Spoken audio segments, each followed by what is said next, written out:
Halo, selamat pagi anak-anak. Semoga hari ini anak-anak dalam keadaan sehat ya.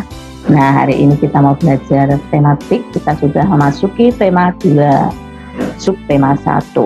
Selalu berhemat energi. Yang kita pelajari hari ini adalah sumber energi. Dalam pelajaran ini, anak-anak diharapkan untuk bisa mengidentifikasi berbagai sumber energi, perubahan bentuk energi, dan sumber energi alternatif, yaitu angin, air, matahari, panas bumi, bahan bakar organik, dan nuklir dalam kehidupan sehari-hari. Menyajikan laporan hasil pengamatan dan penelusuran informasi tentang berbagai perubahan bentuk energi. Sumber energi. Energi adalah daya atau kekuatan yang dapat digunakan untuk melakukan berbagai proses kegiatan. Energi dihasilkan oleh sumber energi, atau lebih jelasnya, sumber energi adalah segala sesuatu di sekitar kita yang mampu menghasilkan energi. Sumber energi berdasarkan sifat alaminya. Di sini dibagi menjadi 2, yaitu sumber energi primer dan sumber energi sekunder. Sumber energi primer adalah sumber energi yang terdapat langsung di alam. Nah, sedangkan sumber energi sekunder adalah sumber energi yang dihasilkan dari olahan energi primer. Sumber energi primer. Yang pertama adalah energi matahari. Adalah matahari, energi panas dan cahaya. Contoh manfaat matahari sebagai sumber energi. Bahwa panas matahari menguapkan air di permukaan bumi dalam peristiwa daur air, sehingga persediaan air di bumi tidak akan habis karena terjadi siklus air, jadi terjadi penguapan. Kemudian uap yang banyak menjadi awan mendung, menjadi hujan, meresap ke dalam tanah, begitu seterusnya. Ya, itulah manfaat dari matahari yang menguapkan air di permukaan bumi. Kemudian panas matahari mempertahankan suhu atmosfer bumi sehingga sesuai atau cocok untuk kehidupan makhluk hidup. Panas matahari dapat mengeringkan pakaian dan bahan makanan, misalnya ikan dijadikan ikan asin, mengeringkan padi, ya, mengeringkan jagung, singkong, ya, masih banyak lagi. Kemudian cahaya matahari menerangi permukaan bumi. Kamu bisa membayangkan, coba kalau tidak ada matahari, akan seperti apa bumi kita ini? Tentu akan gelap gulita. Kita tidak akan melihat apa-apa karena memang matahari di sini sebagai sumber cahaya, ya, sumber cahaya bumi. Cahaya matahari juga dimanfaatkan tumbuhan untuk proses fotosintesis, yaitu memasak tumbuhan. Jadi tumbuhan itu memasak makanannya sendiri, dibantu oleh sinar matahari. Kemudian yang kedua adalah angin. Kincir angin hasilkan energi dapat memutar dan mengeringkan pakaian. Jadi meskipun tidak adanya pakaian, energi angin dapat dimanfaatkan untuk energi listrik. 3, energi air. Diperlukan makhluk hidup untuk minum. Selain untuk minum, juga untuk mandi dan mencuci. Dimanfaatkan untuk memutar kincir air dan membangkitkan listrik atau pembangkit listrik, ya. Energi panas bumi. Panas bumi dapat digunakan untuk menghasilkan listrik. Uap panas bumi akan memutar turbin. Turbin akan memutar generator sehingga menghasilkan listrik. Kemudian energi beraktivitas. Kalau kita tidak itu, kita memberi. Jadi di sini makanan sebagai sumber energi bagi manusia. Sumber energi sekunder. Di sini bahan bakar fosil. Apa itu bahan bakar fosil? Di sini bahan bakar fosil dihasilkan oleh sisa-sisa makhluk hidup terkubur dalam bumi selama berjuta-juta tahun ya. Contohnya minyak bumi, batu bara, dan gas alam. Nah, minyak bumi diolah menjadi bahan bakar seperti minyak tanah, bensin, dan solar. Kemudian listrik.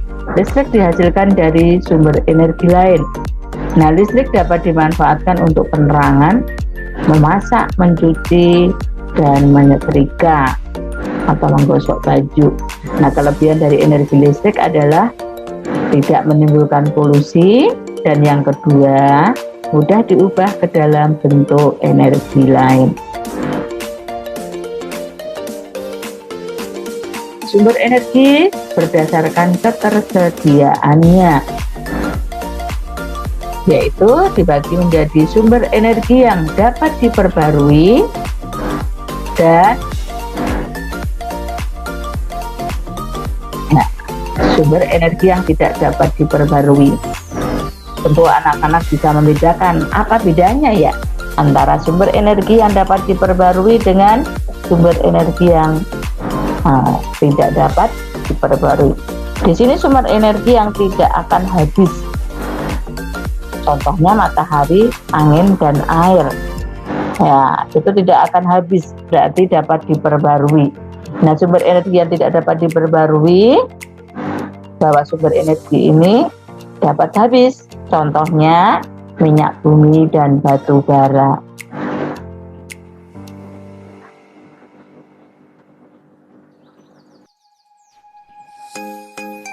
Pelajaran berikutnya adalah IPS. Apa yang diharapkan dari pelajaran hari ini? Bahwa anak-anak diharapkan untuk bisa mengidentifikasi karakteristik ruang dan pemanfaatan sumber daya alam untuk kesejahteraan masyarakat dari tingkat kota atau kabupaten sampai tingkat provinsi. Menyajikan hasil identifikasi karakteristik ruang dan pemanfaatan sumber daya alam untuk kesejahteraan masyarakat dari tingkat kota atau kabupaten sampai tingkat provinsi. Sumber daya alam. Sumber daya alam adalah segala sesuatu yang bisa diambil atau dimanfaatkan dari alam karena memiliki nilai manfaat untuk memenuhi kebutuhan manusia. Sumber daya alam berdasarkan keberadaan dan kelestariannya. Di sini ada sumber daya alam dapat diperbarui dan sumber daya alam tidak dapat diperbarui. Sumber daya alam dapat diperbarui. Di sini sumber daya alam yang keberadaannya di alam selalu tersedia, dapat didaur ulang atau dapat dihasilkan kembali. Di sini contohnya adalah udara. Udara adalah sumber daya alam yang bermanfaat untuk bernafas. Selain itu, udara juga dapat dimanfaatkan untuk berbagai keperluan seperti transportasi dan energi pembangkit listrik tenaga angin.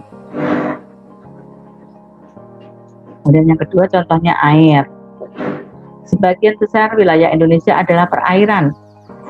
Air dapat dimanfaatkan untuk transportasi, pengairan sawah, perikanan, dan pembangkit listrik tenaga air. Tanah. Tanah dapat menyimpan cadangan air di permukaan. Selain itu, tanah juga dimanfaatkan sebagai lahan pertanian atau menyimpan zat-zat makanan bagi tumbuhan.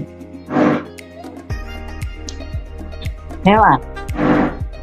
Hewan adalah kekayaan alam yang dapat diperbarui karena dapat berkembang biak baik secara alami maupun melalui kegiatan peternakan. Tanaman. Negara kita kaya akan berbagai jenis tanaman pertanian. Di sini kasih contoh padi dan jagung. Tanaman perkebunan ada kelapa sawit, cengkeh, teh, dan coklat. Tanaman perhutanan.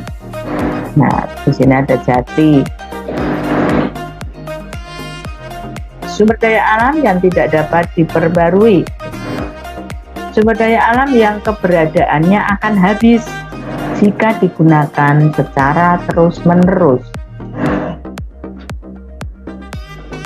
Contohnya di sini adalah bahan tambang logam. Contoh bahan tambang logam antara lain besi, aluminium, emas, dan perak. Nah, bahan-bahan tersebut dapat dimanfaatkan dalam kehidupan sehari-hari. Contohnya, besi dapat dimanfaatkan sebagai bahan baku untuk membuat mesin atau kerangka bangunan. Aluminium banyak dimanfaatkan untuk bahan baku pesawat terbang dan peralatan rumah tangga. Sementara itu, emas dan perak banyak dimanfaatkan sebagai bahan baku untuk membuat perhiasan. Bahan tambang bukan logam. Contoh bahan baku tambang bukan logam ialah minyak bumi dan batu bara. Bahan tambang jenis ini terbentuk dari sisa-sisa tumbuhan dan hewan yang mati jutaan tahun yang lalu. Minyak bumi dimanfaatkan sebagai bahan dasar pembuat bahan bakar seperti bensin, solar, dan minyak tanah. Minyak bumi dan batu bara banyak dimanfaatkan sebagai bahan bakar untuk berbagai keperluan. Penyebaran sumber daya alam di Indonesia. Sumatera ini banyak pegunungan. Budidaya kopi, lada, coklat, tembakau, karet, dan kelapa sawit.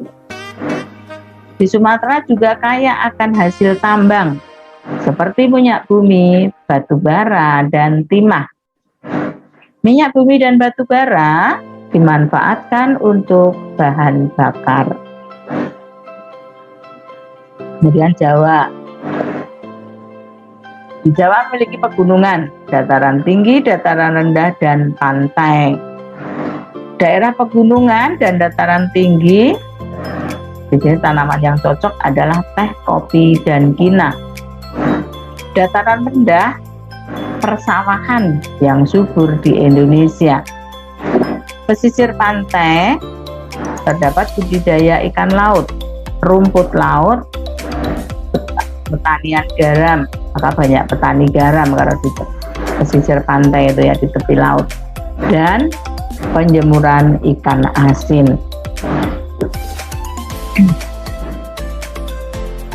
Kalimantan sebagian besar berupa dataran rendah dengan hutan yang lebat. Jadi di Kalimantan itu masih banyak terdapat hutan. Hutan merupakan habitat alami bagi hewan yang terancam punah. Hutan Kalimantan dimanfaatkan untuk ditanami berbagai sumber daya alam seperti kelapa sawit, karet, dan rotan. Kaya akan hasil tambang seperti minyak bumi dan batu bara.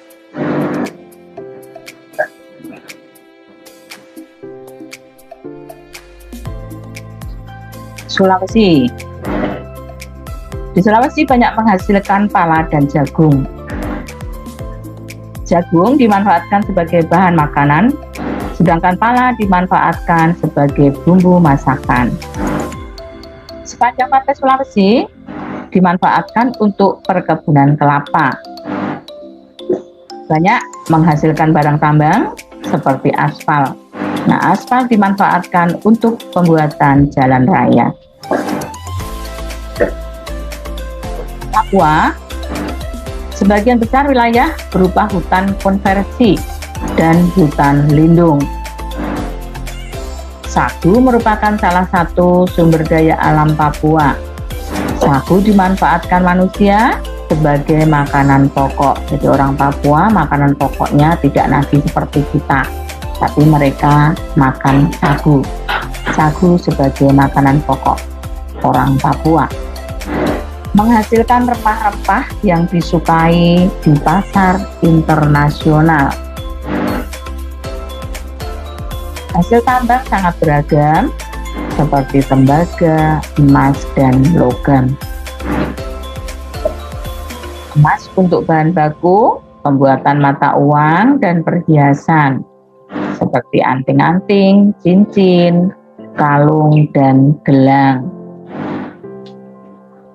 Nah, anak-anak, sampai di sini pembelajaran kita hari ini. Semoga anak-anak mengerti dan memahami. Nah, untuk lebih jelas lagi mungkin bisa membaca dari buku. Nah, anak-anak, selamat belajar. Semoga sukses. Tuhan memberkati.